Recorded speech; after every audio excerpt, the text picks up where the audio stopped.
ઓમ નમો ભગવતે વાસુદેવાય. આ મંત્ર ભગવાન વિષ્ણુનો ચમત્કારિક મંત્ર છે. જે લોકો ભગવાન કૃષ્ણ અથવા ભગવાન વિષ્ણુની પૂજા કરે છે તેના જીવનમાં આ મંત્ર વરદાનની જેમ કામ કરે છે. જો તમે આ મંત્રનો જાપ રોજ નિયમિત 108 વાર કરશો તો તમારા જીવનની બધી મનોકામના પૂરી થઈ જશે. આ મંત્રનો જાપ કરવાથી વિષ્ણુ લોક પ્રાપ્ત થાય છે અને બધા પાપ દૂર થઈ જાય છે. તો આજે આ વિડીયોમાં હું તમને બતાવીશ કે આ મંત્ર કરવાથી કયા ફાયદા છે. આ મંત્ર કરવાથી ગ્રહ શાંત થાય છે. માટે જે લોકોની કુંડળીમાં ગ્રહ શાંત ન હોય તે લોકોએ આ મંત્રનો જાપ અવશ્ય કરવો જોઈએ. એનાથી ગ્રહ શાંત થઈ જાય છે.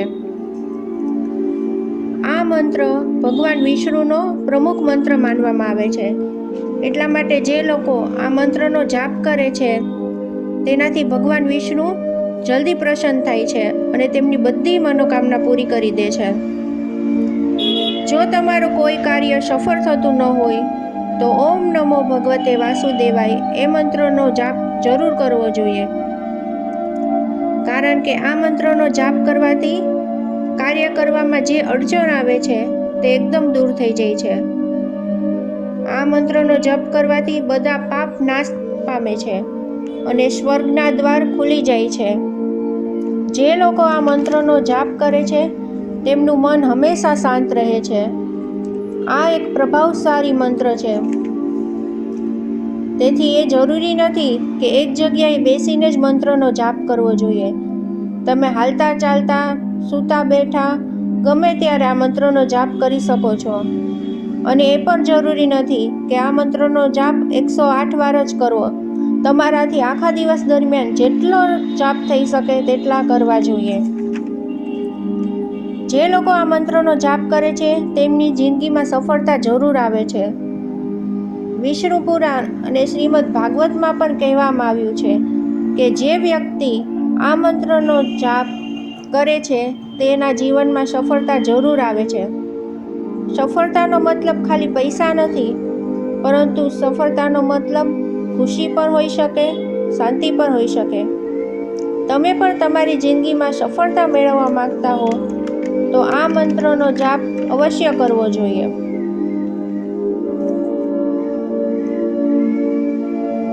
બીજો ફાયદો એ છે આ મંત્રથી કે તેનાથી સમૃદ્ધિ મળે છે.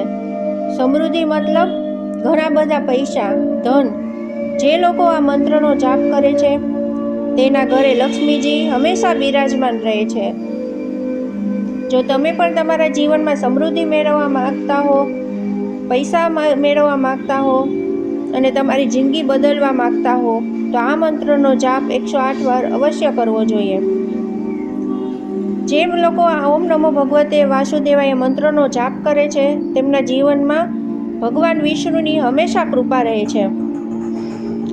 આજની ભાગદોડ ભરી જિંદગીમાં ઘણા લોકો પ્રોબ્લેમમાં ફસાઈ જાય છે. એને મદદ કરવા માટે કોઈ હોતું નથી.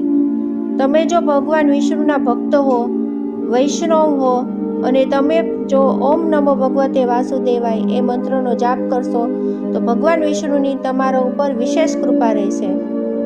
ભગવાન વિષ્ણુ તમને બધી સમસ્યાઓને, સંકટોમાંથી બચાવશે અથવા તો તમારી જિંદગીમાં જે સમસ્યાઓ આવવાની હશે તેમની સામે ભગવાન વિષ્ણુ ઢાલ બનીને ઊભા રહેશે અને તમને બચાવી લેશે. આ એક એવી વાત છે કે જે સૃષ્ટિના પાલનહાર છે તેમની આપના ઉપર વિશેષ કૃપા છે. એના માટે 108 વાર ઓમ નમો ભગવતે વાસુદેવાય મંત્રનો જાપ કરવો જોઈએ.